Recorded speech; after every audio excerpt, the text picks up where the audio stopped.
It's your Shane Watson here for PSB Sports, back in Hatfield with Tom Little. Yeah, sorry about earlier, I got a bit, I think they didn't trust us, thought I was going to nick something. We saw you at the press conference earlier. You actually did, for temporarily, get the new high score on the punch machine. Yeah. With your left hand as well. Left hand. And I don't want to, like, rub salt in, but it was literally 50% because I don't want to injure myself. But, yeah. So has Josh Sandland got to be scared that you now might be a bit of a puncher now as well? Josh Sandland wants... He don't want to be scared because anything I do to his face will be an improvement, let's be honest. He's one ugly man, isn't he? But just like, listen, Josh Sandland is what Josh Sandland is. People like give him a lot of hype, and well, not a lot of hype, but let's be fair, he's upset the two. He weren't meant to win the two fights that he's won. I think a bit of it was unknown and element of surprise and complacency. Not something that I plan on doing, and I hope people still rate him as much as they do after I go and make a statement on him, and just don't say I've beat a two-fight novice, like I was saying earlier. But it is what it is, isn't it? You get your critics no matter what you do. If I shit a gold block out right now, there'd be some reason behind it was negative. On Twitter today, Dave Allen confirmed he's been sparring Josh Sandland. Yeah, that's good preparation for me, isn't it? And that's good preparation for Dave Allen. I don't think Josh is a southpaw, is he? No. No? Then more Thomas. You'd know better than me anyway. Don't know. I don't care. I don't care what he is. Just bowl him over. But yeah, I don't know. Listen, I wish Dave all the best of luck, and I hope he beats Leroy. I hope he gets you. Listen, I know how good it is to settle a score what's haunting you. I know that firsthand. Still got a couple of scores I want to settle myself, to be honest. But we get these fights dusted up. I think me and Dave should get it on. And I ain't going to say too much really, but I'm going to try and force the hand as much as I can, because if he wins the Commonwealth, I'm going to do everything in my power to make myself mandatory for it. Because fights need to happen. It's not about Dave Allen, it's not about Sky Sports, it's not about what's that, because I'll be honest with you, I'll be more than happy for, if he wins, it to go to purse bids. That means I've got people backing me, so it don't really matter. I know my people ain't got deep pockets, they're not stingy people. Do you know what I mean? And they value me. So if they think I'm just trying to fight Dave Allen to get on Sky Sports, look, it's like this here. Eddie Hearn, he's a nice fellow. I've got a lot of time for Eddie. I'm not on here to dig him out, but he's not a stupid man either. He's a very clever man when boxing is concerned. Now, I've been calling Dave Allen's name out for some time now. I think you were one of the first people I've done an interview with, stating the fact I wanted to fight him. And there's a reason why they ain't took me up on that offer. If I'm as shit as people think I am, Eddie Hearn ain't a silly boy. Eddie Hearn knows I don't sell as many tickets as Dave Allen. Eddie Hearn knows I don't get, well, I don't want to speak foul because she misses is there, but I don't get people bumnick me as much on Twitter as I say. I'm not as big a name, I'm not as big a draw as Dave Allen is. But Eddie Hearn do know deep down in his heart that when it comes to what really matters, fighting in a boxing ring, I've got Dave Allen's number. And that's just how it is. But once he's got a title, he's going to have to defend that or leave it behind. And that's just what I plan on doing, forcing the issue. I just want to do what I love doing. I want to get paid well enough for doing it, and I just want to provide for my family. That's all it is. I ain't that I've got anything against Dave. Probably a nice guy. Probably be mates. Well, then again, probably wouldn't. I'd probably end up punching him in the face. But that ain't neither here or there, is it? But just want these fights to happen. I'm not getting no younger. I'm 30 years old. I know you've also got another kid on the way who's actually due next week as well, so there's more to fight for. Yeah, no, listen, I fight for every one of my children, but it gives you just another incentive. I was meant to be fighting on my little girl's due date, but I just decided that it's not really wise, you know what I mean? It wasn't a fight that really meant anything to me. I was fighting a kebab man in Arena Doon. What would I have drawed from that fight, other than a pay purse? And some things you can't buy. You can't buy being there to see your child's first moments, can you? So I just thought it's a better decision if I just build up to Josh Sandland, take it 100% serious as I have been, and yeah, I feel good about my decisions. Just I've had a lot of messes lately, so it don't really matter if I mess someone about, because that's all that seems to be happening to me. I was meant to fight a couple of bigger names, and they didn't really see it appropriate for wrestling, which I can't blame them. They got to look after the man. But to say my body's not TV appropriate, it's a bit of a kick in the teeth, isn't it? So if you're looking in too bad shape at the moment. This coat hides a lot of sins, I ain't gonna lie. Just ate a load of chili con carne. Do you know what? It is what it is. I'm not gonna force it down. I got approached to fight on the Callum Smith undercard. Is it out on that Sandland show? That's in Liverpool, that one. Callum Smith against... Well, it ain't on the Callum Smith show then, it's on the 22nd. I was at the Maris Bradis against Mike Perez. I think that is it, yeah.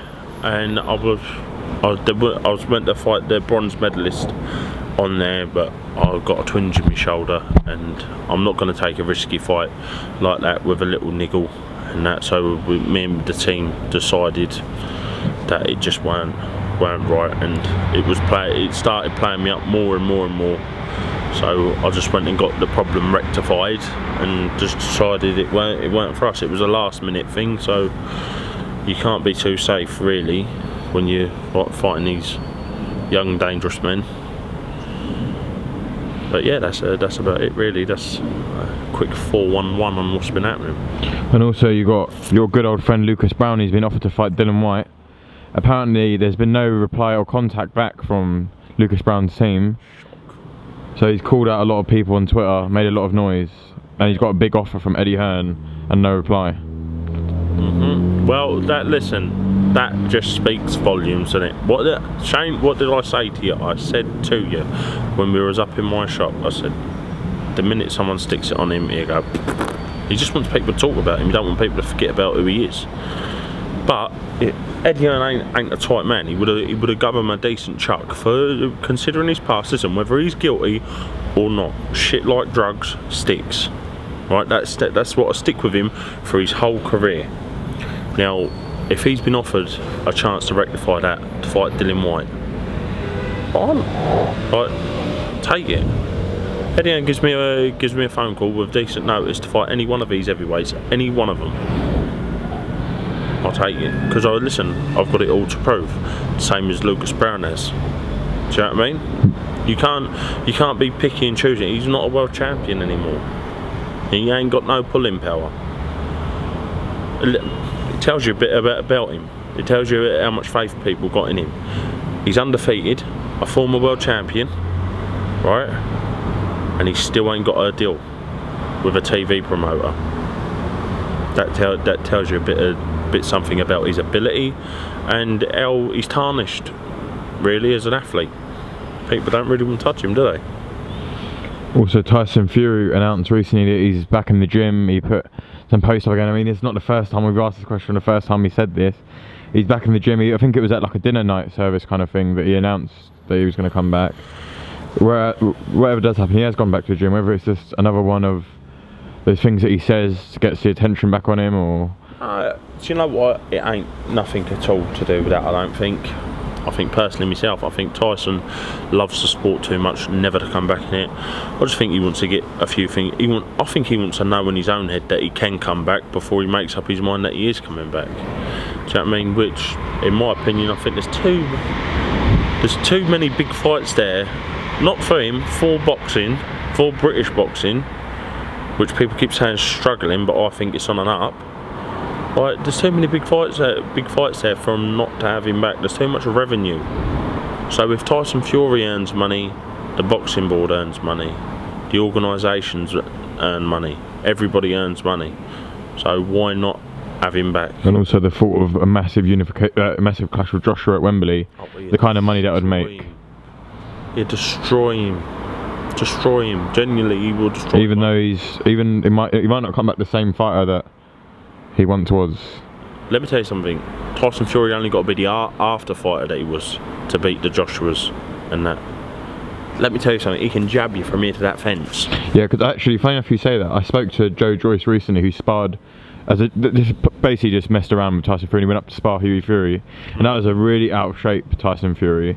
And Joe Joyce said to me that he even then found it really hard to hit Tyson Fury, and he said that Tyson Fury's power is really underrated as well. Definitely.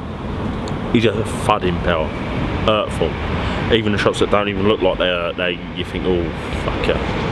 Do you know what I mean? And that was Tyson Fury at maybe like, what, 23 stone, and Joyce said he still found it hard. Listen, you're always going to like, the man's a natural boxer, a naturally talented boxer with natural attributes. He knows how to use his attributes very, very well. I'm telling you, it's hard enough. It's hard enough fighting men at 6'7", 6'8". He's 6'9", and powerful at 6'9" as well. Like, you ain't gonna do, like, if you keep walking forward at someone and keep getting smacked in the face with about 19 stone when he's fit. Was he 19 stone? Whether he's a puncher or not, whether a man is a puncher or not, take that out of the equation. If it, say for instance he's not a puncher at 19 stone, walk forward and get hit by a 19 stone that can't punch. It don't feel too nice. So that's it, you can't hurt what you can't hit, and I just don't think Joshua's intelligent enough boxer to get to him. Joshua's good, plenty of bang for his buck, massive star in boxing, done a lot better than I ever thought he would do. But I can't see the day where he beat Tyson Fury, and that's my personal opinion. And just to round off, I know you had a prediction and a goal to fight for the British title before the end of the year. I know there's been a few setbacks. When can we expect to see Tom Little challenging for the beautiful Lonsdale belt? Hopefully early next year. Hopefully early next year. Listen, I'm not looking past Josh Sandland, and there's a few routes that I'd like to go.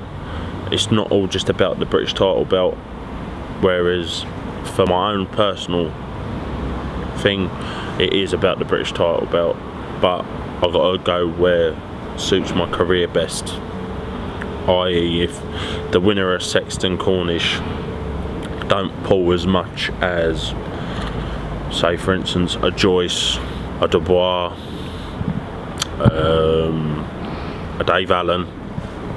Like, I've got to go what's better for me and my family, because all them boys that I just mentioned there, I believe I've got the beating of. I wouldn't be boxing if I didn't believe I got the beating of them. So I'm gonna go down whatever road leads me to the biggest pot of gold, and the British title will be there.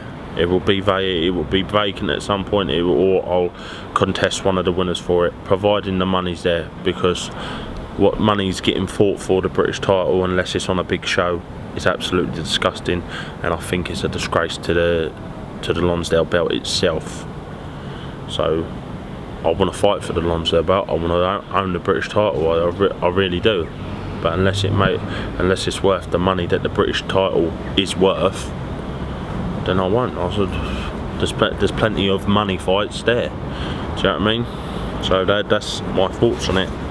Okay, well, I like to look at Commonwealth, really. Yeah, I mean, obviously there's bigger names involved in that as well. Like you said, Dave Allen, which is probably bigger money fight, bigger fight in hell. Providing he beats Glenmore Thomas, which I hope and pray to God he do. Yeah. I hope he do, but that's Harden. You ain't just gonna go there and beat him. Yeah. Tricky old customer he is. Tricky old customer. You need a bit of a brain to beat him. So yeah, that's it. Okay, well, thanks for talking to Fiercely Sports today. We're good to catch up with you. I mean, we probably will see you, Billy Joe Saunders. You'll see fight. me Saturday night. So we can probably catch up with you after then anyway. Put me nuts on Sunday. Yeah, you're gonna go down there and get someone a headlock or something, yeah? I might just make sure it's not me or Pav. I might drink a few pints of beer that night and smash the full arena up. Yeah, might just if Billy Joe Saunders, I'm saying he would. If he ever gets hurt in the fight, he can just run in there, WWE style, get tagged in. That's it. Stunner him. That's it. Just pin him on the floor. Sneak in, hit him with a chair. Sledgehammer. No, you know, listen, trust me, Billy Joe don't need no help with him. that fight's anyway. I'm gonna go in the bookies in a minute and I'll put myself a nice little bet. Rounds 1 to 3, I think. You reckon it go that early? Billy Joe's a fast starter, and to me it looks like he's got a rocket up his arse. Yeah. He can't sit still, he's fidgeting, he's like, got very good vibe off him. Really do fancy him to go and kick some ass. And then winner Canelo Golovkin, hopefully. Alright, well, we'll catch up with you then, and then we can talk more about the result of the fight and that then, yeah? Definitely. Alright, that's it, take care.